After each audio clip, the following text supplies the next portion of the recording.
ఇంట్లో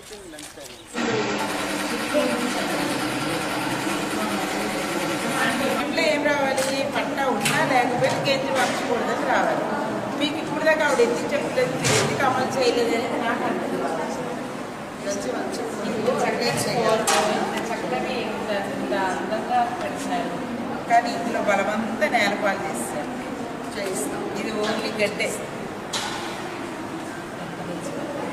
మరి ఎక్కడి నుంచి అంటే సుమారు 4 సంవత్సరాల నుంచి మనం కోల్పోయి వాడుతున్నాం మన స్టేజ్లో. ఎక్కడికి ఇంకా ఇంప్రూవ్మెంట్ అవుతుంది.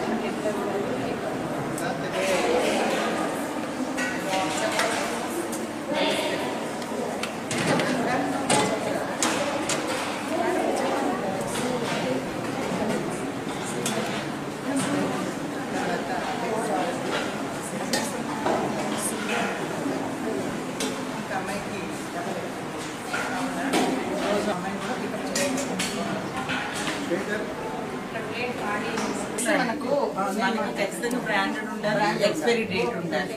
మరి వాడు తీసుకుంటాం.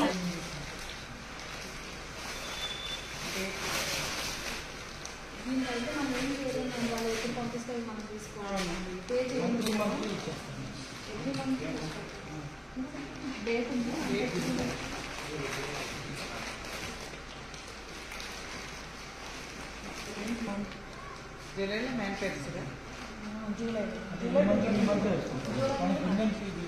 వస్తే ఇక్కడికి వస్తుందా?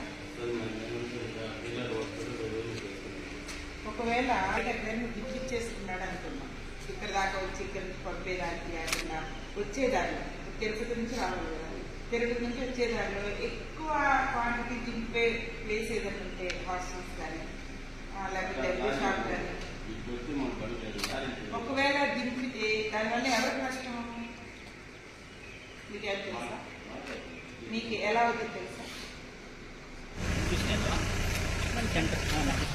వాళ్ళ హెల్తీగా లైఫ్ స్టైల్ ఉందా లేదా, బేబీ హెల్తీగా ఉందా లేదా చెక్ చేయడానికి మాకు ఆశా వర్కర్లు కావాలి. లోకల్ అంగన్వాడీ వర్కర్ మాకు ఇందాక నుంచి పిహెచ్సి మేము ఒక విలేజ్ హెల్త్ క్లినిక్ సెంటర్కి వెళ్ళాము. గంగవరం అక్కడికి వెళ్ళాము. ఇక్కడ మీరు ఉన్నారు కాబట్టి ఓవరాల్గా మీ అందరికీ చెప్పారు. కొంచెం శ్రద్ధ తీసుకుని మీకు చెప్పి అలాంటి వాళ్ళు ఉంటే ఖచ్చితంగా వాడి సెంటర్ వాళ్ళకి కూడా మీకు చెప్పండి.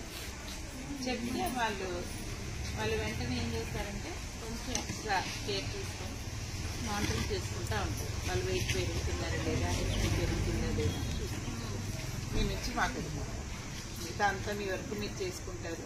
ప్రత్యేకంగా ఎందుకంటే ఒక గర్భస్థ శిశువు చనిపోతే అది మనం ఎంతమంది ఆన్సర్ చెప్పాలో మనందరికీ తెలిసిన విషయం.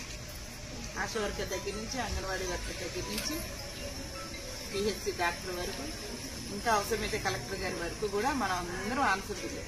కాబట్టి గ్రౌండ్ లెవెల్లో మనమే కొంచెం కేర్ తీసుకుంటాం. అలాంటి వాళ్ళు ఐరిస్ కేసులున్నా ఏదో మాటతో కాకుండా 1-4 సార్లు వాళ్ళని బలవంతం చేసి పిహెచ్సికి తీసుకురావడం, వాళ్ళకి సప్లిమెంటరీతో పాటు మనం ఇచ్చే పిహెచ్ఆర్ వాడుతున్నారా లేదని మానిటరింగ్ చేసుకోవాలి.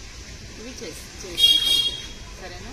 Thank you. మేము మీటింగ్ మేము మధ్యలో డిస్కస్ మీరు కంటిన్యూ చేసి మ్యాక్సిమం